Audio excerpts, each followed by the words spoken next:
Ce jour dédié pour l'Aliyah rapide et réussite de Shlomo Ben Vera, Bezras Hashem. Réussite au niveau matériel et surtout spirituel. Dans le cadre de notre rubrique Les Joël Parashat Vaishlach, je recommande à ceux qui ne l'ont pas vu d'aller voir le cours Germamia et Jacob et les nazis. C'est les plus belles choses que j'ai fait dans ma vie au niveau thoraïque. Et nous, on va parler un peu de chidushim, d'explications un peu plus classiques. Donc, Jacob envoie des anges vers son frère Esav. Les anges reviennent et lui disent il vient avec 400 hommes pour te tuer. Jacob a très peur et il fait 3 choses. Il prie. Il partage avant de partager, il envoie des bêtes, en tout 580 bêtes, comme cadeau à Esav pour l'amadouer. Et il partage son camp en 2, disant si Esav vient pour anéantir un des camps, le deuxième camp sera sauvé. Qu'est-ce qu'il fait en premier? Normalement, commence à agir. Déjà, on voit les béliers, commence à partager le camp. Première chose qu'il fait, il prie. Et ça, c'est un très grand enseignement pour nous. On le voit aussi dans on a la même à peu près la même chose qui se passe aussi à Purim. On parle du retour de Yaakov ou du peuple d'Israël sur sa terre. Purim, c'est l'époque qui a précédé juste le retour du peuple d'Israël sur la terre d'Israël pour la construction du deuxième temple. Et là aussi, il y a une tentative de Haman, le descendant de Esav, à Agagi. Donc Agag, c'est le roi de Amalek. Amalek, c'est le petit-fils de Esav, donc la direction, d'aller anéantir le peuple juif. Et bien sûr aussi la Shoah, comme j'explique bien dans le cours Germamia. Mordechai apprend que Haman veut anéantir le peuple juif. Qu'est-ce qu'il fait? Il va proche de l'entrée du palais, déchire ses habits et met un sac de jute sur lui, c'est un signe de deuil comme ça, et il crie, et prie, il se met à prier, met des sons sur lui, etc. Esther, elle envoie Hathach, c'est son commis, d'accord, un de ses messagers, lui dire on n'a pas le droit, c'est interdit d'être près de la porte du roi, du palais, comme ça, avec un habit de sac. Il lui dit va dire à Esther qu'il y a un décret d'anéantissement du peuple juif, qu'elle rentre chez le roi pour annuler le décret. Pourquoi il envoie un messager? Qu'il a eu lui-même. Et on ne peut pas rentrer dans le palais en sac de jute. Ça ne va pas, tu vas te faire ratatiner. Alors, je ne comprends pas très bien la logique de Mordechai. Tu veux que Esther aille voir le roi? Tu sais bien que si tu vas lui dire toi-même, ce sera plus d'effet que si tu vas envoyer le commis, d'accord? Hathach, il s'appelait. Alors, garde tes habits. Dans 5 minutes, tu les déchires, tu mets le juif. Maintenant, tu rentres vite chez Esther, Esther va voir le roi, tac, tu sors dehors, tu déchires les habits, tu mets le juif et les cendres. Pourquoi il fait à l'envers? Réponse, d'abord prière. D'abord prière. Messieurs, nous sommes à la fin de l'histoire. Très prochainement, on pense qu'il y aura un grand boom. J'espère un boom light, mais on ne sait pas. Une chose est claire. On a 3 grands mérites. Le chesed qu'on peut faire, les bonnes actions qu'on fait, l'étude de Torah et la prière. En chesed, on est nul. On peut le reconnaître. Allez, 10% de ce qu'on pourrait être. Étude, on est nul. 10% de ce qu'on pourrait être. Mais la prière, c'est facile. C'est facile. C'est écrit pourquoi est-ce que Hachem, il autorise Esav à venir 400 hommes pour tuer Yaakov. C'est marqué parce que Yaakov voulait que Yaakov prie. Hachem voulait que Yaakov prie. Pourquoi est-ce qu'il fait poursuivre le peuple d'Israël avec Pharaon? C'est écrit, Pharaon écrive. Pharaon écrive, ça veut dire qu'il s'est rapproché. Mais c'est vrai qu'écrive, c'est un passif. Il a fait se rapprocher le peuple d'Israël de Dieu. Ils ont tous hurlé. Ils ont été horrorisés, ils ont crié à Hachem. Et qu'est-ce que Hachem il a fait à ce moment-là? C'est écrit dans le livre, dans les écrits de Chazal, les sages d'Israël, il a dit, ah, combien c'est bon ta prière, vas-y, continue. On pourrait dire que c'est un sadique, Ras Shalom, d'accord? Pas avec un tzaddik, avec un sadique, d'accord? Il faut comprendre que la prière, c'est un pilier du monde. C'est énorme. Toutes les prières que nous faisons, les vraies prières, elles vont où? Elles vont sur une couronne sur la tête d'Hachem. Une couronne. Maintenant, je parle de prière. Je ne parle pas de récitation. le Rav, il y avait un très très grand de Moussard, Rav Eliou Lapian, très connu. Il y avait un très très grand tzaddik aussi énorme, Rav Chaskel Levinstein, qui était, entre autres, il a été le mashgiach de Ponovitch après de Yeshivat Mir. Tzaddik énorme, c'est lui qui est l'épopée de la Yeshiva Mir qui quitte l'Europe pour aller en Chine, après au Japon, etc. C'est lui qui a dirigé la Yeshiva à cette époque-là, un grand tzaddik. Et un jour, le Rav Lapian vient à Ponovitch rencontrer le Rav Chaskel Levinstein. Ils se connaissent bien. Bon, ils discutent, etc., etc. Il y a même des photos, on les voit sur le balcon de la Yeshiva. Et après, le Rav, il veut partir, le Rav Lapian. Alors, le Chaskel Levinstein lui dit, écoute, tu es là, je vais faire un cours de moussard. Il accepte. Il fait un cours de moussard et je suis à Ponovitch. Qu'est-ce qu'il leur raconte? Il leur dit, vous savez, dans le temps en Europe, une chose qui est extrêmement courante, c'était les alilat dam, comment traduire ça en français, accusation de meurtre pour crime rituel. Les goïms disaient qu'il fallait mettre dans les matzot du sang de goy. Donc, les goïms allaient eux-mêmes tuer un goy, le mettaient dans le domaine des juifs, ou même pas, et disaient c'est les juifs qui ont fait ça, et pogrom terrible. Il y en a même eu un au 19e siècle, au 20e siècle, à Damas, d'accord? Le Sir Montefiore, le baron de Rothschild, a dû intervenir pour finir, ça a réussi à se calmer. C'est la dernière fois où il y a eu ça durant l'histoire. Mais durant les derniers siècles, en Europe, c'était terrible, terrible, terrible, terrible. Il y a eu un cas pareil, découvert dans le jardin d'un juif, un corps goy mort juste avant Pessah. Toute la ville se met à hurler, crime rituel, pogrom, on va tous les tuer, etc. Le gouverneur a dit, allez, qui dit que c'est juif qui l'ont tué? Ça, c'est donc le Rav Lapian qui raconte ça aux élèves de Ponovitch. Hein. Et les goïms, c'est évident, on l'a trouvé dans le jardin du juif. Qui a pu le tuer si ce n'est pas le juif? C'est certainement pour leur matzot, là. Ils ont besoin du sang de goy. Le gouverneur, qui était un bon gouverneur, a dit, ouais, non, mais attention, dans le jardin, il a pu venir de l'extérieur, il est venu de l'extérieur, et on l'a mis là-bas, ou bien il vient de l'intérieur. Comment on peut savoir? Il y a un moyen, on va amener un chien qui était élevé pour ça, un chien de flic, d'accord? Il va respirer. Si le chien, après qu'il a senti l'odeur du mort, il va de l'extérieur, c'est-à-dire que le mort est venu de l'extérieur. Donc, ce n'est pas les juifs. S'il vient de l'intérieur de la maison, on tue toute la famille et on met dehors tous les juifs avec un beau pogrom en plus. Bon, ils ont accepté. On amène le chien de flic, il y a là-bas la police, il y a évidemment les curés, il y a les rabbinim, et la communauté, elle fait quoi? Elle est dans la synagogue, en train de hurler, de jeûner, de pleurer. Notre destin dépend, notre vie dépend du chien. Il faut qu'Hachem fasse que le chien, s'il se trompe, s'il se trompe en mal, s'il se trompe en bien, on est content, mais s'il se trompe en mal, on est fichu. On amène le chien, il se met à tourner autour de trucs comme ça. Et tension énorme. Il hésite, tac, tac, tac. À la fin, tchic, il sort dehors. Baruch Hashem. Demande au Rav Lapian. Ok, ce chien-là a quand même sauvé 30 000 personnes. Il y avait 30 000 juifs dans la ville. Il a sauvé de la mort certaine la famille juive dans laquelle on a trouvé le corps. Il a du mérite. Quel mérite on lui donne à ce chien? Olam haba. Un chien n'a pas Olam haba. Le monde à venir. Bon, Olam hazé, un bon nonos. Beaucoup de noces. Non. Pourquoi? C'est son boulot. Le chien, il a été éduqué, on l'a dompté pour respirer, dans la direction, il fait ce que cette nature qu'on lui a inculquée lui dicte. Donc, il lui revient aucun mérite. Et pourtant, il a quand même sauvé 30 000 personnes. Aïe, aïe, aïe, aïe, aïe, aïe, aïe. Dieu le Rav Lapian, quelqu'un se lève le matin, il se lave les mains, bien quand Shachar, il vient faire la prière, talit, filine, une demi-heure, 3/4 d'heure, 1 heure et quart, chacun en fonction. Il n'est pas mieux qu'un chien, parce qu'il lit en récitant, il n'est pas là, il est dans ses affaires, tatati, tatata, machin, tout ça. Alors, il a droit à quoi? Olam haba, Olam hazé. Or, Dieu est bon. Tu as quand même perdu, entre guillemets, 1 heure de ta vie, tu as été gentil, tu es venu réciter à la synagogue. Je dis 1 heure parce que c'est le temps normal, d'accord? Il y en a qui font 35 minutes, prière déjà tout fini, avec même lundi, jeudi, avec supplication, etc. 1 heure, c'est à peu près normal. Tu as été gentil, tu as du mérite.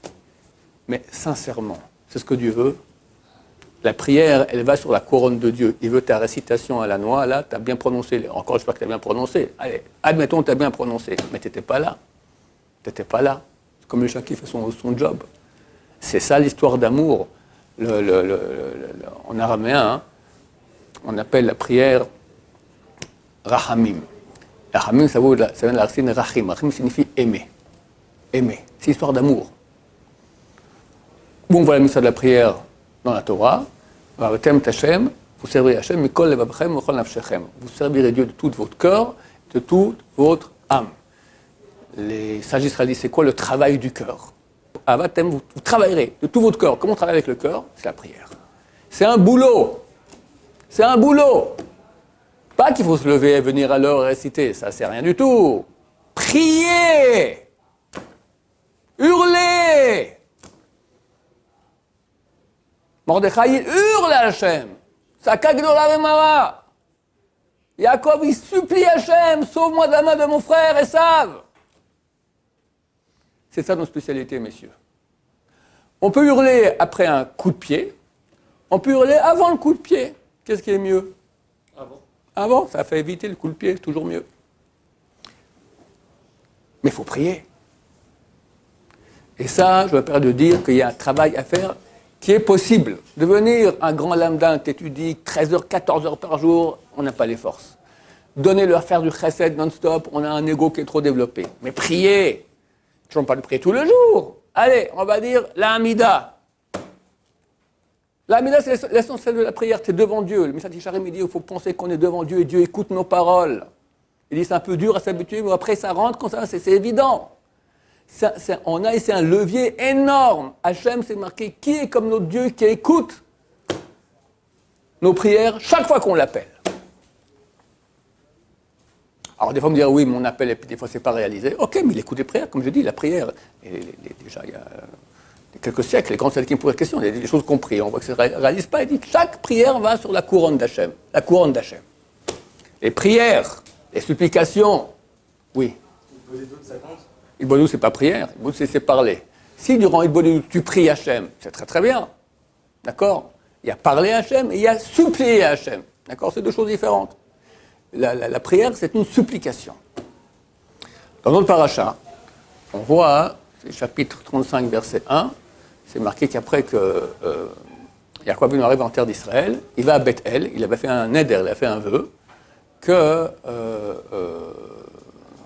la pierre sur laquelle il a dormi, au début de la paracha, il a vu une échelle, avec les anges qui montaient et qui descendaient, cette pierre, il en fera un autel et fera un sacrifice dessus. Il revient, et Dieu lui dit, vas-y, monte sur la montagne, fais là-bas l'autel et le sacrifice, et lui dit, Veshev Sham. Shev Sham, reste assis là-bas. Le commentateur pose la question, qu'est-ce que ça veut dire, reste assis là-bas? Tu vas, tu fais ton sacrifice, tu reviens. Ils disent comme ça, pour amener un sacrifice à Hachem, c'est pas tu vas, tu gorges. Il faut se préparer. Il faut se préparer. Tu t'assieds, tu te concentres, tu te mets en situation. La Gemara dans Brachot dit que les Chassidim Rishonim, les pieux d'antan, se préparaient 1 heure avant la prière et 1 heure après la prière pour atterrir. 3 prières par jour, plus la prière, plus 1 heure, chaque prière, on va dire, pour ces Chassidim, c'est au moins 1 heure, on va dire. Donc tu as 9 heures de prière toute la journée. Et leur Torah, combien il reste pour étudier la Torah? Il dit parce qu'ils priaient avec intention, leur Torah était bénie. Ils faisaient un peu, ils comprenaient vite, bonne mémoire, ils faisaient ce que d'autres ne faisaient pas en 10 heures. Personne ne fait ça aujourd'hui. Alors Volba a conseillé à ses élèves, 5 minutes avant la prière, tu viens avec ta litfiline, tu te concentres maintenant sur ce que tu vas faire. Qu'est-ce qu'ils faisaient pendant 1 heure ces gens-là, vous croyez? Ils jouaient au ping-pong, regardaient leur portable. Ils priaient Hachem, aide-moi à te prier. Ils se renforçaient en amour d'Hachem, en crainte d'Hachem. Pensaient, je vais maintenant m'adresser à celui qui m'a créé et dont toute ma vie dépend, qui est énorme. Dans la prière, on dit Hakel Hagadol, le grand, Hagibor, le puissant, Ve'anora qui inspire la crainte. Un élève va demander à Rav Steinman, c'est quoi, qu'est-ce qu'il faut penser quand on dit qu'il inspire la crainte? Il dit qu'il inspire la crainte. Combien? Crainte! Crainte! Il faut y aller, hein, c'est pas facile. Nora! Moi, j'essaie d'imaginer comme ça, grand, puis encore plus grand, puis énorme, et c'est beaucoup plus grand, et encore beaucoup. Non, on doit commencer à avoir de la crainte d'Hachem. Zichron Livracha, de mémoire bénie, hein, je ne sais pas qui peut dire aujourd'hui, il a la crainte d'Hachem, mais ça inspire la crainte. On doit se préparer à cette prière. Je ne pense pas que nous, à un niveau nul que nous sommes, on peut faire 5 minutes. Mais 20 secondes. Mais Shev Sham, reste assis, prépare-toi. Et à qui on dit ça? Yaakov Avinu. Abraham, Yitzhak et Yaakov, c'est marqué Hem Hem Merkava. Ils sont le chariot céleste. Ça veut dire la Shrina est sur eux. Ils sont le chariot sur lequel la Shrina est posée, avec le roi David en 4e roue. D'accord? Il n'y a pas une seconde, ils n'étaient pas en union totale avec Hachem. Et Hachem lui dit, malgré tout, Shev Sham, prépare-toi à faire un sacrifice bien comme il faut. Qu'est-ce qu'il va se préparer? Il est avec Hachem. Yaakov Avinu, le plus grand des 3 patriarches. Alors nous, tu viens, après le Zohar, c'est le Talmud de Jérusalem. Il dit, il faut de remercier la tête qui sait se prosterner tout seul à Modim. Parce que dans la prière, on prie. Puis à Modim, il faut se prosterner, n'est-ce pas? Attends, toi, tu n'es pas là. Tu es en Honolulu, tu es en vacances, tu es dans tes affaires, machin. Il dit, il faut remercier la tête qui sait se prosterner au bon moment. Parce que normalement, il y a automatisme. Le petit chien qui va, qui respire. Tu as du mérite pour ça? Torah. Mais tu passes à côté des plus belles choses de la vie. Hachem t'écoute. Il prend ta prière, la met sur sa couronne. On voit là la prière de Eitan, la prière de Shushan, la prière de Binyamin, chacun comme ça. Regarde. Si tu as prié. Ce même Rav Lapian, qui a fait cette dracha sur le chien Aponovitch, quelqu'un raconte qu'il venait de temps en temps faire une Sichat Moussar à Petar Tikva, la bonne Shiva. Et il venait de Rechassim, c'est dans le Galil. Alors il prenait un bus de Rechassim jusqu'à Haïfa, de Haïfa à Tel Aviv, et Tel Aviv pour Petar Tikva. Après il allait depuis la Tachana de Petar à pied jusqu'à la Yeshiva. En bus. La Yeshiva n'avait pas de quoi payer un taxi à l'époque. Quand ça allait un peu mieux, alors la Yeshiva lui payait un taxi depuis la Yeshiva jusqu'à la station de bus de Petar Tikva pour aller à Tel Aviv, Haïfa et Rechassim. Donc, Baruch Hashem, aujourd'hui, quelle la patience pour une chose pareille. Il y avait un jeune homme de la Yeshiva, un garçon, qui accompagnait le Rav depuis la Yeshiva jusqu'à la Tachana, jusqu'à la station de bus de Petar Tikva. Et là, on lui a dit, je te remercie beaucoup, parce que sans toi, je n'aurais pas su où aller. Et je vais te payer pour ça. Non, c'est un code arabe, je le fais volontiers comme ça. Non, je ne vais pas te payer de l'argent, t'en fais pas. Je vais te payer, je vais te donner maintenant un très bon conseil. C'est écrit dans la Gemara, en traité Brachot, que celui qui dit Shema Israël, lentement, de façon pointilleuse, ça veut dire qu'il prononce bien tous les mots, on lui refroidit l'enfer. Tu sais, nous tous, on ira un peu en enfer, un peu plus, un peu moins. C'est terrible. L'enfer, il y a 7 niveaux. Le premier niveau, le plus haut, le plus frais, le feu là-bas est 60 fois plus fort que dans notre monde. Et après, le deuxième, 60 fois, c'est 3600. Puis après, 60 fois 3600, comme ça, jusqu'au dernier, chez Mishmor. Et c'est très très chaud. Tout quand on te met l'air conditionné. C'est bien, non? Celui qui dit Kriyat Shema avec son pointueuse prononce bien comme il faut, on lui refroidit l'enfer. C'est comme ça que je fais avec ce bon conseil que je te donne. On peut aussi faire ça, ça vaut la peine. Non, si on aura tous un peu en enfer, un peu beaucoup, un peu peu, je ne sais pas. Mais on peut prendre 1 minute de plus pour faire Kriyat Shema, bien prononcé. C'est pas la fin du monde. Regarde qu'est-ce que tu gagnes. On va investir en prière. On va devenir des balais de fila, des gens qui sont forts en prière, qui prennent leur temps. C'est une bagarre terrible. La bagarre, elle est contre quoi? La paresse. La paresse. On veut vite finir. Je vous garantis, une prière qui fait 5 minutes de plus, ça n'a rien à voir. Rien à voir. C'est 2 mondes. 5 minutes. 5 minutes. Tu fais quoi après ta prière? Moi, j'ai vu des gens religieux, mais bon, à la noix, quoi. Une fois, quand j'étais un Baal Tshuva nouveau, j'allais dans ces synagogues, je ne comprenais pas. Je voyais que le Sha'ar Tzibour essayait de prononcer le plus rapidement possible qu'il est possible de dire par une bouche. Puis après, il finissait, et là, il va avec les copains, il rigole, il parle. Qu'est-ce que tu as fait? Qu'est-ce que tu as gagné? C'est encore, tu as un avion à prendre, je comprends. Tu fais des affaires, tu es Bill Gates, chaque seconde, c'est time is money, c'est des milliards, je comprends. Tellement finir vite, à cause de quoi? Paresse. Et dans la prière, la Hamida aussi paresse, se concentrer, chaque bracha, c'est une bataille. Je le raconte sur le Kafachem, il dit, chaque bracha de la Hamida, c'est un diamant. Et qui veut nous le piquer? Le Sarara, trac, tu penses à ci, tu penses à ça. Il faut se concentrer, cette bataille, se concentrer, pas rater une bracha. C'est une bataille, je vais raconter sur moi-même. le Rabbi Sambachou, il prouve que si tu dis les 3 premiers mots de la Hamida, et tu dis Baruch Hashem Magan Avraham à la fin de la première bracha, tu es rendu quitte. Si tu ne fais pas ça, tu n'es pas rendu quitte. Parce qu'ils me disent qu'il faut avoir la Kavanah, penser ce qu'on dit dans la première bracha. Lui dit même pas, début et fin.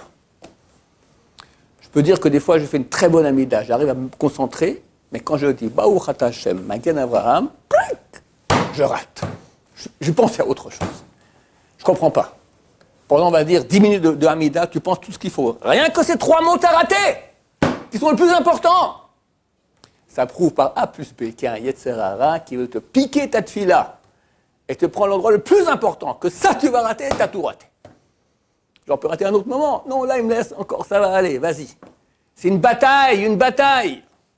Ou lovdo bechol levavchem, le servir de tout votre cœur. Dieu, il veut notre cœur. Et l'ovdo, c'est un travail. Berat Hashem, on va travailler dans ce sens-là. Comme Yaakov Avinu, il a prié à Hashem durant cette paracha, il a été sauvé de Esav. On s'est prié, on sera sauvé de Esav. Vous savez que l'Amalek actuel, c'est l'Iran. D'accord? J'ai fait un cours là-dessus, je ne vais pas revenir là-dessus. Il faut beaucoup de prières, Berat Hashem. Il y a une dame d'Iran qui m'a écrit, parce que. Donc je cite des sources comme quoi, à la base, la Perse ne s'appelait pas Perse, elle s'appelait. À la base, l'Iran ne s'appelait pas Iran, ça s'appelait Perse. Et c'est Hitler qui leur a dit appelez-vous maintenant Iran, parce que Iran, ça vient de la racine aryenne. On a la même racine, nous les Allemands et vous. Arien, ça vient de Amalek, d'accord, de Esav. Alors une dame iranienne m'a écrit en français, vous avez raison, parce que l'Iran, ou la Perse, d'accord, dans le langage antique iranien, ou perse, se dit Veja Ariana. Veja, c'est le pays, Ariana. Ariana, c'est Arien, d'accord, comme ça. Donc, c'est clair qu'on est à la fin des temps, et comme Yaakov revient en Israël, c'est Esav qui veut le tuer, à la fin des temps, de nouveau, on a le même scénario qui revient, Esav voudra nous tuer, et c'est donc l'Iran, il faut beaucoup prier, Dieu écoutera nos prières. Baruch Adonai, l'olam, amen va amen.